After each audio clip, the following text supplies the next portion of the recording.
नमस्कार। आप देख रहे हैं रोहतास वाणी। जैसे जैसे काराकाट लोकसभा चुनाव की तिथि नज़दीक आती जा रही है, वैसे वैसे प्रत्याशियों में होड़ सी मच गई है। सभी प्रत्याशी अपने अपने दावे और वादे कर रहे हैं। इसी बीच आज हमारी बात भारत बहुजन समाज पार्टी के नेता और प्रत्याशी धीरज कुमार से हुई। धीरज कुमार ने 2024 काराकाट लोकसभा में अपने जीत को पक्की गारंटी बताते हुए विकसित काराकाट लोकसभा को बनाने की बात कही। वैसे सभी प्रत्याशी अपने अपने दावे ठोक रहे हैं।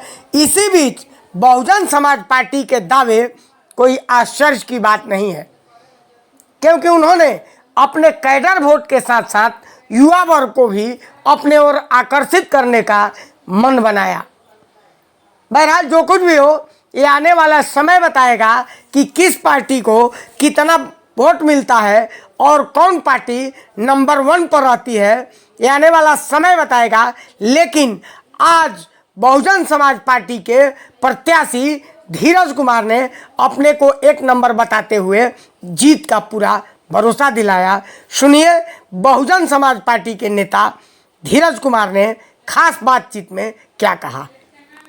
धीरज जी, आप बहुजन समाज पार्टी के यहाँ प्रत्याशी हैं। एनडीए से उपेंद्र कुशवाहा जी हैं, इंडिया से राजाराम हैं और पावर स्टार पवन सिंह निर्दलीय हैं। इन लोगों के बीच आप अपने को कहाँ पाते हैं?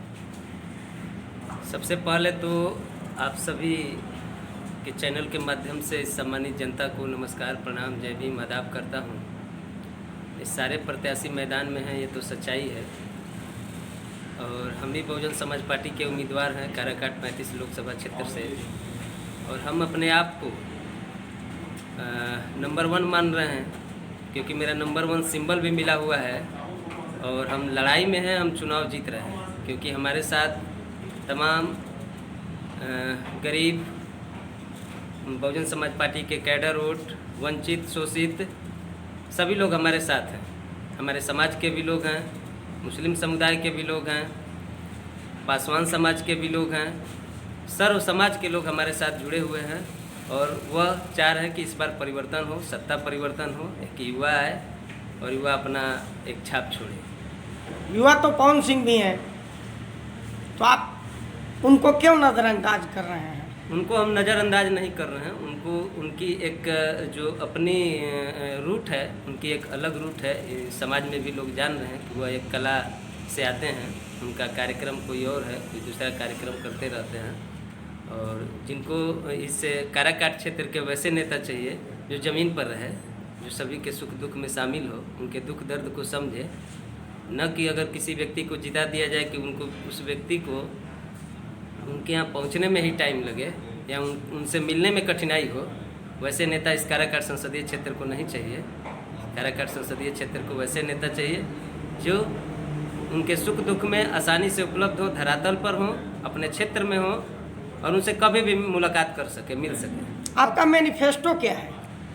मैनिफेस्टो हमारी पार्टी जो है, बहुजन समाज पार्टी जो है, मैनिफेस्टो जारी नहीं करती है, क्योंकि बहुत सारी पार्टियां जो है, जो भी मैनिफेस्टो अपना जारी करती है, उस सारे मैनिफेस्टो पर वो खड़ा नहीं उतरती है। पूर्व का सभी मैनिफेस्टो आप मैंने निकाल करके देख लीजिए कि जो भी मैनिफेस्टो जारी की है, जो भी पार्टियां, वो कितना उस पर खड़ा उतरी है। तो इसलिए हमारी पार्टी जो है, बहुजन समाज पार्टी जो है, मैनिफेस्टो जारी नहीं की है। अभी हमारी माननीय नेता जो है बक्सर में अभी आई थी, संबोधन की, और वहाँ पे सभी कैंडिडेट उपस्थित थे, काराकाट, बक्सर, सासाराम, सबको आशीर्वाद दी और अपील की जनता से। और उत्साह था लोगों में।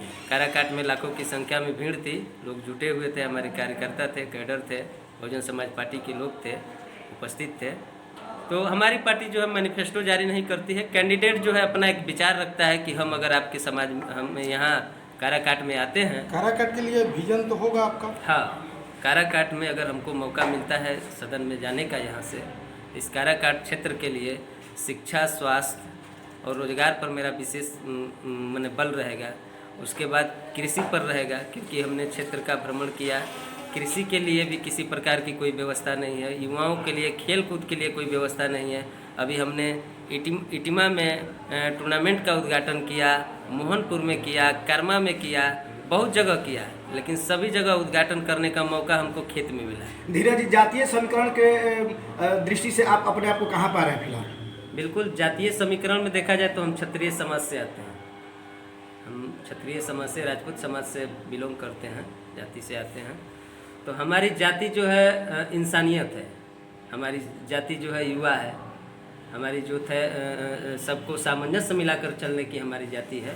भले हम बिलोंग करते हैं राजपूत समाज से, लेकिन हमारी जाति है इंसानियत, सबको मिलाकर के चलने की है।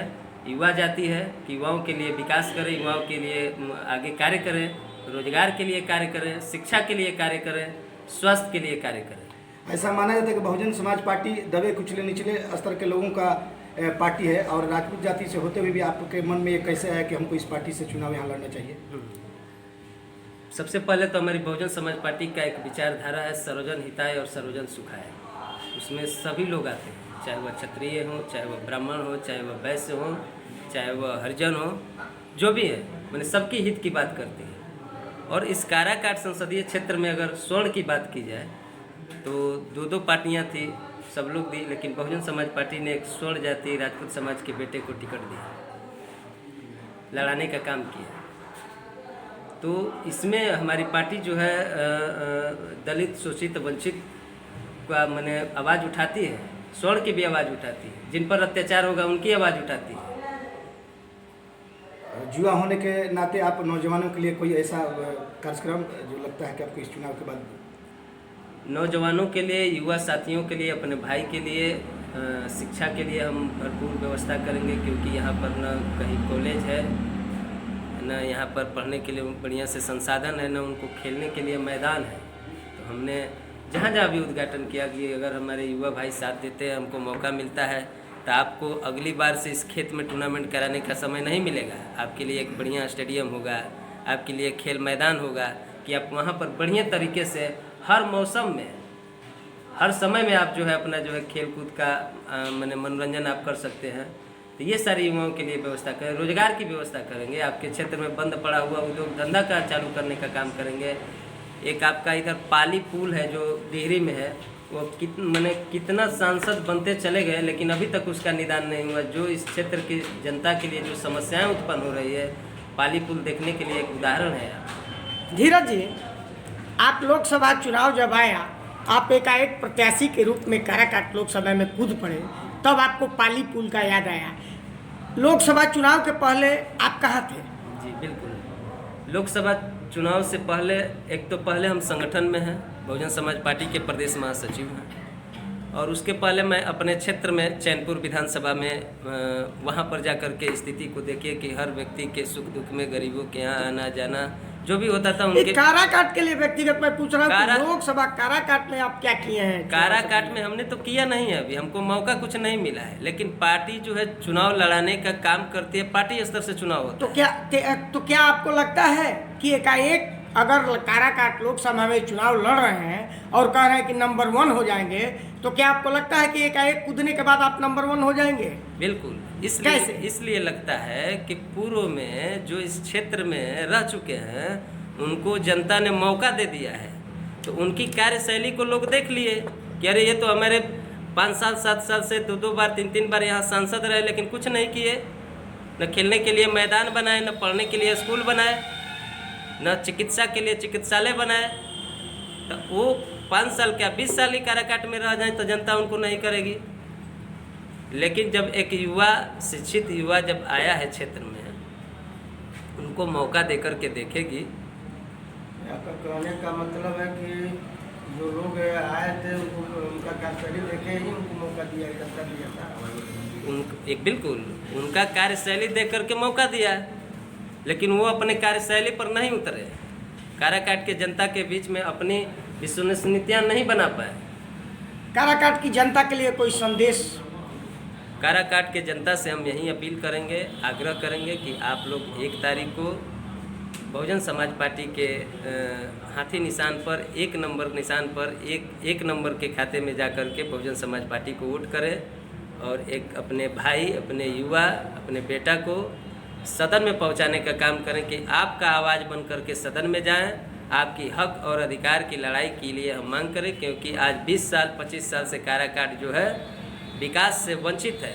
हमने गली गली का दौरा किया है, हमने हर गली देखा, कहीं नाली नहीं है तो कहीं गली नहीं है, कुछ नहीं है, न पढ़ने की कहीं व्यवस्था है। तो आप लोग से यही आग्रह करते हैं कि अधिक से अधिक वोट जो है बहुजन समाज पार्टी के खाते में दें और सदन में भेजें। हम आपका आवाज़ उठाएंगे।